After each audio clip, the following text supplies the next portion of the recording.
Let's go straight now to Joe Siracusa. He's an author and professor of security and diplomacy at Curtin University, and he joins us now live from Melbourne. Thank you, Professor, for joining us on the program today. We're seeing a shift from a conservative rule with Anthony Albanese now set to be Australia's next prime minister. But looking back at the campaign, at one point he wasn't able to answer the simplest question of what the unemployment rate was in his country. Do you think that he is ready to take on crucial issues of tackling high inflation and repairing the economy? Yeah, I believe Anthony Albanese is a very capable fellow. He took over the party leadership when they lost the election they weren't supposed to lose a couple of years ago. And he's been around in Parliament for 2 decades at least. He's taken on major ministerial roles. He's led the climate change and the like, and so he's a party man. He can do all the homework. I mean, he might have blown those numbers on the day. It's easy to do so when you have cameras in your face. And he's also a very decent fellow. He's been able to unite the Labour Party, which has been killing each other for the past 10 years. And when they did have leadership, they were tearing each other apart with Kevin Rudd and Julian Gillard and others. And so he's going to bring back a little bit of that stability. But you know, the really interesting thing tonight, and keep in mind 58% of the vote is counted, is that while Albanese will be forming a government, we don't know who he's going to turn to get the couple seats that he needs, because he needs 76.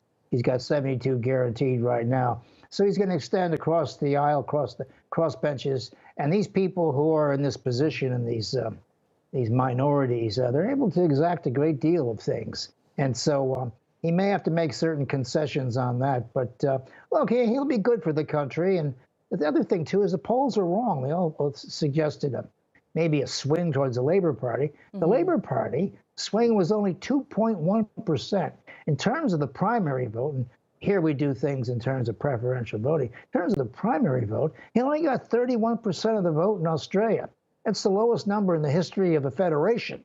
The rest came from the other winners were independents, what they call teal independents, some color they use for their propaganda or their handouts, and the Greens. And the independents, most of them are on the youngish side, and they want climate change and they want integrity commissions. But I'll tell you what, this is a wake-up call for the older parties in Australia. I think the millennials have finally woken up and decided they're going to make their run for it. And they made a great impact today. A clear message has been sent indeed. I want to go back to your point you made in whether or not he's going to be able to secure those 76 seats within Parliament. If he doesn't secure those 76 seats, and we do have only 58% of votes counted, as you mentioned, still some more time to go until all votes have been looked at.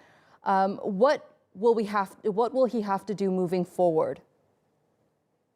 Well, he's going to have to reach out and find some people who will come over to his side. But, you know, he will rule even as a minority government if you can't come up with these people. Hung parliaments work pretty well. I think it was 10, 11 years ago, Prime Minister Gillard had a hung parliament there for a while, and she was able to do a great deal of legislation, and he was able to shepherd through a lot of this work too. So a hung parliament doesn't mean that things can't happen on a regular basis. What it does mean is it's drama every night on the evening news, whether someone's going to pull out and pull the plug. And keep in mind here the famous AUKUS agreement a couple months ago to buy British or American submarines and to put Australia in that camp. That's a government agreement. I mean, in Australia, there's no debate about foreign policy. It's done by the Prime Minister and his cabinet or his inner cabinet. And so we have to see now whether the Labour Party is going to uphold the expansion of Australia into the American-British orbit, or whether it's going to continue the expansion of American men and material on bases here and the like. So the Labour Party has a great deal of options here if they want to do it, as a matter of fact. So, you know, you got to watch this space. We do indeed. Joe Siracusa for us there live from Melbourne. Thank you so much, Professor, for joining us on the program.